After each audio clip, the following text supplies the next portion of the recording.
Hey E-Talkers, thanks for tuning into our final episode of E-Talk for the year. I'm Taylor here with Cammie and Avery, and we are so excited for this week's episode. Let's jump right into the hottest gossip of the week.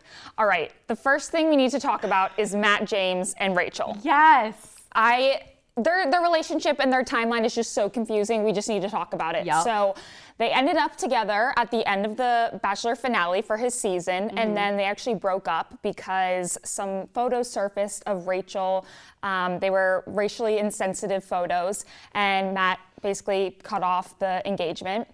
And now they are seen in New York recently. So they've been hanging out. Like, what do you think is going on with them? Do you know what I think is going on? I think Matt and Rachel did not cut it off. And I think he had to do it for the media because he would have gotten so much backlash. And I just feel that if he didn't do it, he's kind of saving himself, which is a little tricky. I mean, who knows? Who knows? Rachel and him could have not fallen out of love. They could have had their little break, decided they wanted to get back together and realized it, which was great. That's great. Right. But I don't know. I can see the Bachelor is getting a little tricky here with us. It's so weird because before Rachel actually came to New York, Matt bought her a plane ticket, flew her out.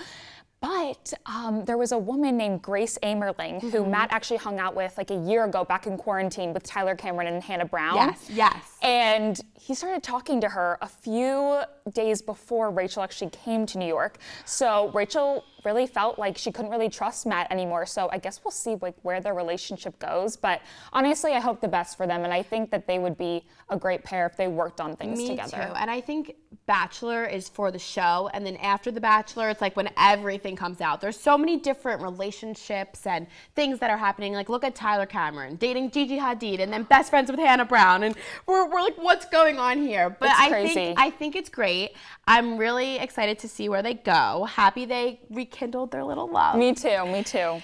Yeah, so my topic, I'm so excited. Before I even get into my topic, let's hear it. Let's just say, Lizzo, I love you. I love you too. Second.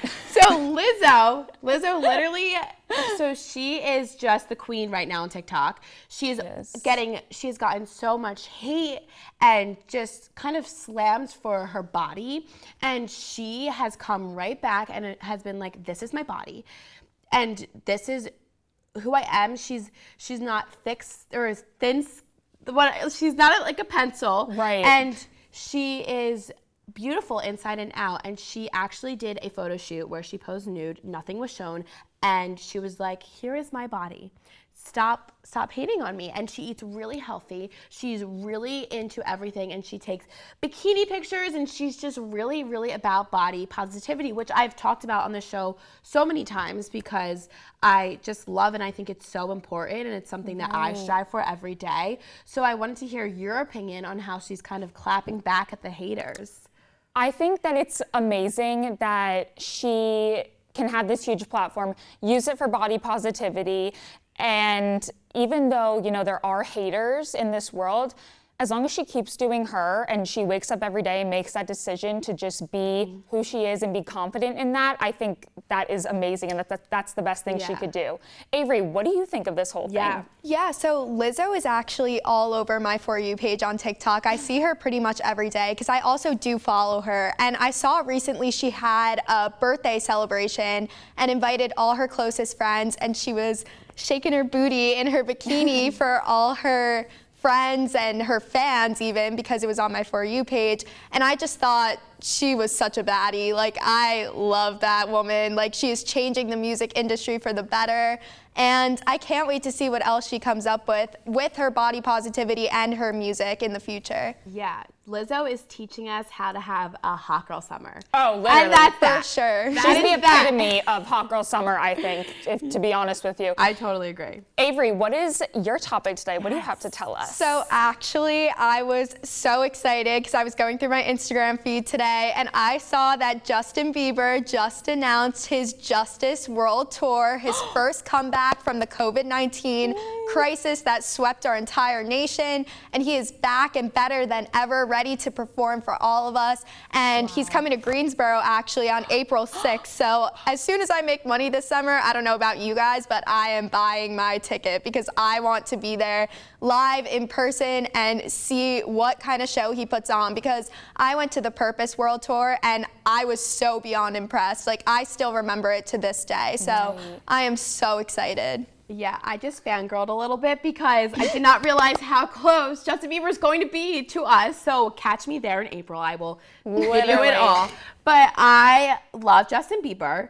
Everybody does. I think we have talked about it so many times on this show. And I'm really happy he's coming back. I again was at his Purpose tour, and I was very high up in the seats, and I was just in awe by what he can do and how he performs. And he creates a really great relationship online and on social media as well, and really puts out what he feels. And I just think he's really creating a good personality for him now. He's making more, I mean, he's made a comeback, but he's making himself a great person, and I really love it. Yeah, I hope to see him this summer at MSG. That is like my goal for the summer. But speaking of male artists, let's talk about Joe Jonas and Sophie Turner, because they just had a baby. Like, what? This is crazy. We should have thrown like a baby shower for them or something on E-Talk. E-Talk baby shower.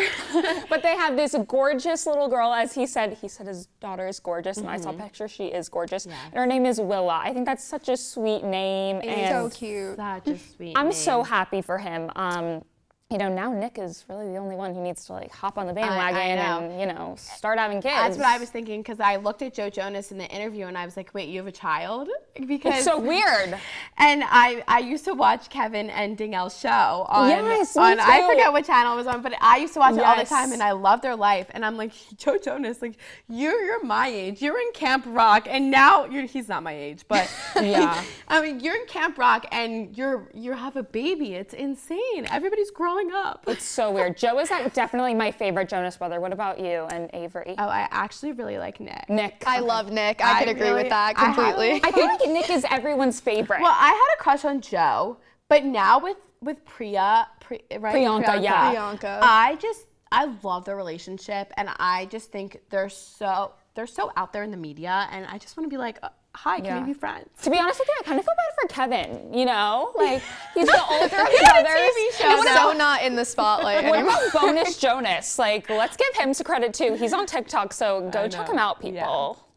All right, next up, Simone will review Emma Chamberlain's summer outfit.